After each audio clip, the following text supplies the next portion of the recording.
So I remember seeing surveys, David, where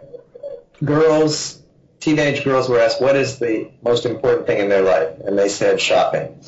And we obviously live in a mall society. People actually socialize in the mall. Consumption has become essentially the arena in which people feel happiness lies, status lies. In other words, your stature is determined, your respect is determined by what kind of consumption pattern you're living. If you have more expensive, whether it's a $5,000 watch, whether it's a car that's more expensive, a bigger house,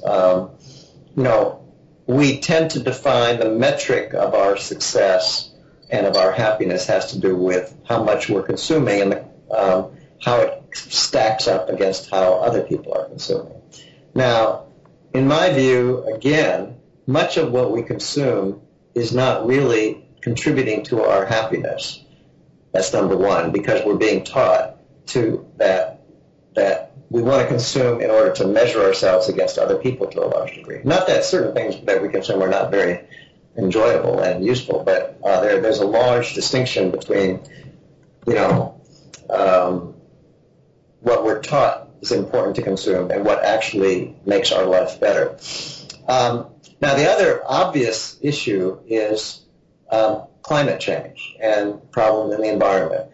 If you take consumerism as your number one priority, and you sort of argue we need to live in a society where people are free to consume unfettered, and to buy and consume as much as they want, you're going to burn the planet up. I mean, you cannot, again, I think the discourse about climate change is fundamentally wrong. We think of it as a technological problem. We're going to solve it technologically. It's been causing. My view, again, is that's a socio-political economic issue. Our economy is organized on the imperative of consumption. If you took away mass consumption, the American economy is based around 70% of GDP is based on domestic consumption. So imagine if you were to tell people they had to cut back on their consumption, not only would it get into their views of how they can live a happy life, it would also undermine the economy the way it's currently structured, because capitalist societies depend for their profit and for their growth on high levels of consumption. There's just no way around it. So you would need, and this is probably one of the most fundamentally serious problems of your generation. If you don't solve this problem, we're going to have a level of climate change that is going to be unsolvable. So I think that, and I've written again quite a bit on this. By the way, there's a book, if you want to plug some of the stuff I'm talking about, which sort of pulls all this together. It's a book which brings together a lot of this argument. I wrote for the leading Chinese newspaper, the China Daily News, which I get a lot of my books are translated abroad, a book called Sociopathic Society, A People's Sociology of the United States. And it pulls together almost all these themes we've been talking about. So in that book, Sociopathic Society, I have an essay or an op-ed sort of, which got very popular in China actually, which is full of this problem as well, on consumerism. And where I make this argument that not only are these structural problems, being driven by the economy, but that I point out I did a little survey with my own students, and I found out that people were finding that all this consumerism, these are people your age or a little younger, were not feeling happy about consuming a lot. They were, they found that just accumulating stuff in their closet and so forth was burdensome to them. They felt like, well, they always had to buy new stuff.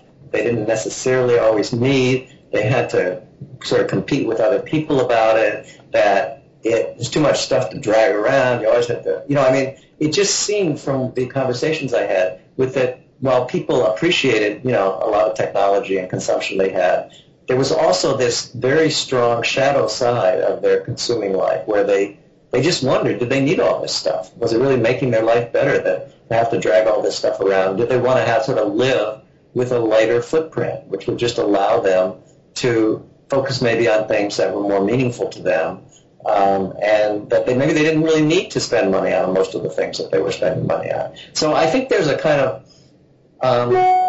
hidden, or let's say relatively muted discussion or sensibility in our, especially among millennials, young people, about how do we think about consuming things? Is it good? I mean, with both the quality of our consumption, what is it we're consuming, and how much do we really need to consume, and how big a part of our life should it be? And I'm not arguing that everything about consumption is wrong at all. There are definitely satisfying forms of consumption. But it is interesting to note that through most of human history, people were not mass consumer society. They lived on the land, they grew food. Food is a very big part of this now. More and more people are buying food, are growing their own food. Here at Boston College, where I teach, the students have done massive things. They're having their own gardens on campus. They have a dining hall they've created where everything is locally sourced or student sourced. And so they're sort of changing the definition of how we consume food. And so I think this is going to be one of the great conversations of the 21st century, is given the crucial importance of the environment and climate change, is how we think about consumption and consumerism.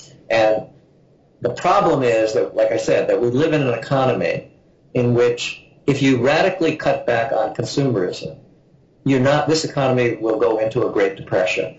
And so you need to restructure the economy so that it doesn't depend on unfettered personal consumerism in order to keep itself going. And there are ways to restructure economies so that, and through most of history, it's only really in the 1920s in the United States that mass advertising and mass consumerism came into play. So I basically put this forward as one of your generation's great challenges, which is to rethink the nature of consumerism in your life and to think about how much consumerism you need to be happy and how much is good for the world and for your ability to raise a family and survive in a viable environment.